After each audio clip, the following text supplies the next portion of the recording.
Halo semua, balik lagi nih. Hari ini kita bakal ngomongin soal makhluk yang mungkin paling sering kita hindari di rumah, ya kan?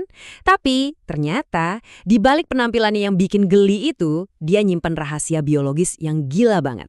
Yup, kita akan bongkar tuntas misteri kecoak. Oke, kita langsung to the point aja ya. Kalian semua pasti pernah dengar soal ini kan? Katanya, kecoa itu kalau kepalanya putus, badannya masih bisa lari-larian. Wah, kedengarannya sih kayak adegan film horor ya. Tapi, apa benar ini bisa kejadian di dunia nyata? Nah, sebelum kita kupas lebih dalam, saya mau tahu dulu dong pendapat kalian. Coba langsung aja tulis di kolom komentar sekarang juga. Ini tuh mitos atau fakta? Nggak usah ragu, kita bakal cari tahu jawabannya bareng-bareng. Udah siap buat jawabannya? Jawabannya adalah, ini fakta. Gila kan? Kecoa beneran bisa hidup sampai berminggu-minggu tanpa kepala. Pertanyaannya sekarang, kok bisa? Nah, kuncinya itu semua ada di anatomi tubuh mereka yang, ya ampun, beda banget sama kita manusia. Coba deh kita lihat perbandingan ini. Buat manusia, kehilangan kepala ya udah, selesai. Artinya kematian instan karena pendarahan hebat dan kita langsung berhenti napas. Tapi buat kecoa, ceritanya beda total. Darahnya nggak muncrat, dan yang paling aneh, mereka tetap bisa bernapas. Yuk kita bedah satu persatu kenapa bisa begitu. Oke, alasan pertama, sistem peredaran darah mereka. Beda sama kita yang punya sistem tertutup dengan tekanan darah tinggi, kecoa itu sistem peredaran darahnya terbuka. Artinya, tekanan darahnya itu rendah banget. Jadi, pas kepalanya putus, lukanya itu nggak nyemprotin darah, malah langsung beku dan nutup sendiri. Pendarahannya langsung berhenti. Canggih. Yang kedua, cara mereka napas. Kita kan butuh hidung, mulut, paru-paru, yang semuanya dikontrol sama otak. Kecoak? Nggak perlu. Mereka bernapas lewat lubang-lubang kecil di sepanjang tubuhnya yang disebut spirakel. Udara langsung masuk ke jaringan tubuh. Jadi, ya, tanpa kepala, tanpa mulut, tanpa otak yang ngatur, sistem pernapasannya jalan terus. Luar biasa kan?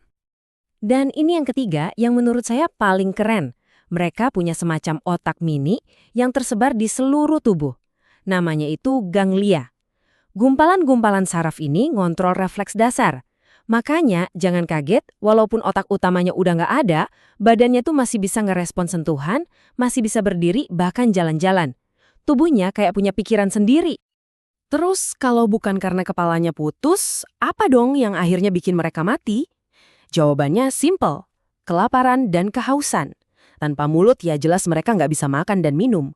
Tapi karena metabolisme mereka itu lambat banget, mereka bisa bertahan hidup dalam kondisi zombie ini selama beberapa minggu.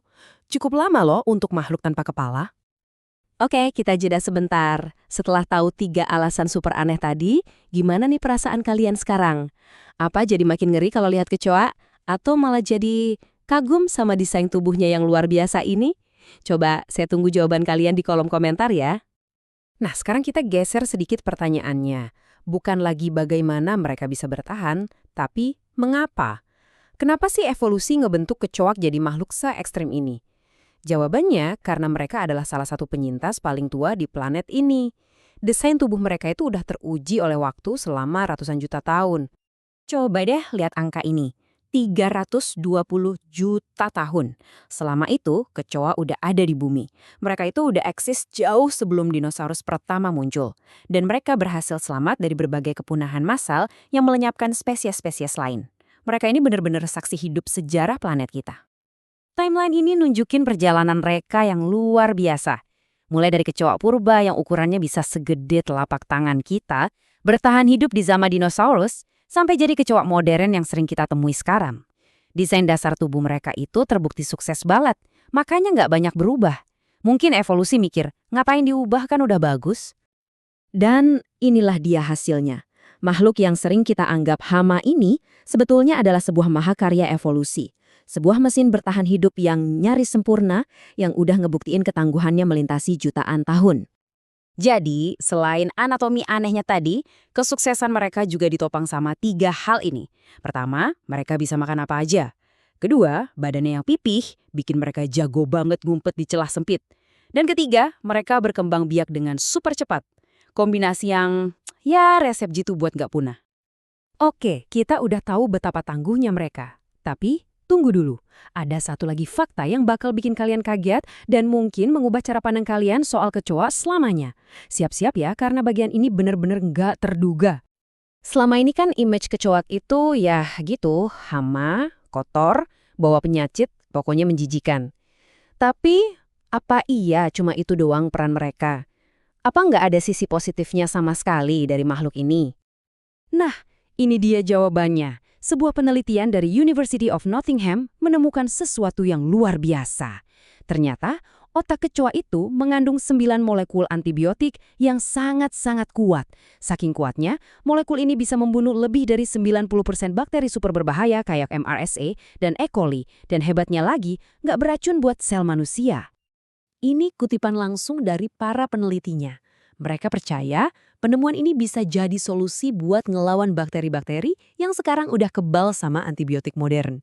Coba bayangin deh, makhluk yang hidupnya di tempat-tempat paling kotor justru nyimpan kunci buat obat-obatan masa depan kita. Ironis banget, tapi sekaligus bikin takjub. Oke, kita udah sampai di akhir pembahasan.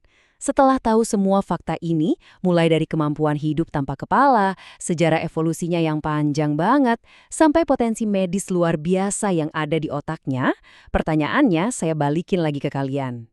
Masih benci atau sekarang justru jadi kagum? Saya benar-benar pengen dengar pendapat akhir kalian. Apa penjelasan ini semua mengubah cara pandang kalian terhadap kecoa? Coba bagikan pemikiran kalian di kolom komentar ya. Terima kasih banyak udah nyimak, sampai jumpa di pembahasan menarik berikutnya.